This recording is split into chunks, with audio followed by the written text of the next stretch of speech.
এখন যদি এই ফেব্রুয়ারি নির্বাচন কোনোভাবে পেছায় তাহলে দেশ একটা বড় ধরনের বিপর্যয়ের মধ্যে পড়ে।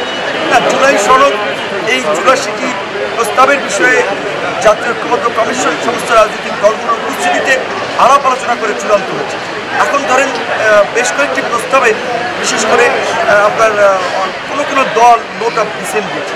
এখন নোট অফ ডিসেন্ট একটা অফিসিয়াল মিটিং যখন হয় ৭ জনের একটা প্রতিনিধি টিম থাকলে ২ জনের নোট অফ ডিসেন্ট দিলেও ৫ জনের মতামত কিন্তু একটা সিদ্ধান্ত হয়ে যায়।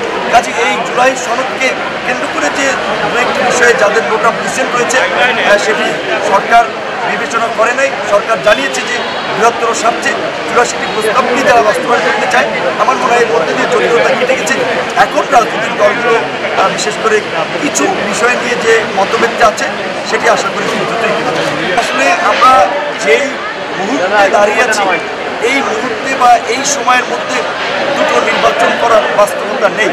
দুটো নির্বাচন করতে গেলে যেই সময়ের প্রয়োজন, প্রশাসন সহ সরকারের যে প্রস্তুতি প্রয়োজন সেটিও এই মুহূর্তে নেওয়া সম্ভব হচ্ছে না। এবং এখন যদি এই ফেব্রুয়ারি নির্বাচন কোনোভাবে পেছায় তাহলে দেশ একটা বড় ধরনের বিপর্যয়ের মধ্যে পড়ে।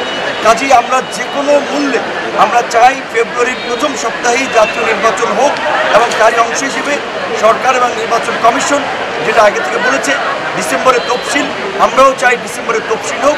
আমরা সবাই এখন নির্বাচনী প্রচারের মধ্যে আছি জাতীয় নির্বাচন এবং ওই জাতীয় নির্বাচনের সাথে একইভাবে একই সাথে আমরা এই জুলাই সনদকে একটা আইনি ভিত্তি দেওয়ার জন্য আমরা গণভিত্তি দেওয়ার জন্য যে গণভোটের দাবিটি সেটি আমরা জাতীয় নির্বাচনের সাথে একই সাথে করার জন্য অনেকগুলো দল একমত হয়েছি এবং আমরাও মনে করি এই মুহূর্তে সেটি করাই হচ্ছে অধিকতর যুক্তিসঙ্গত। এই মুহূর্তে দুটো নির্বাচন, একটি গণভোট একটি জাতীয় নির্বাচন আলাদাভাবে করার বাস্তবতা।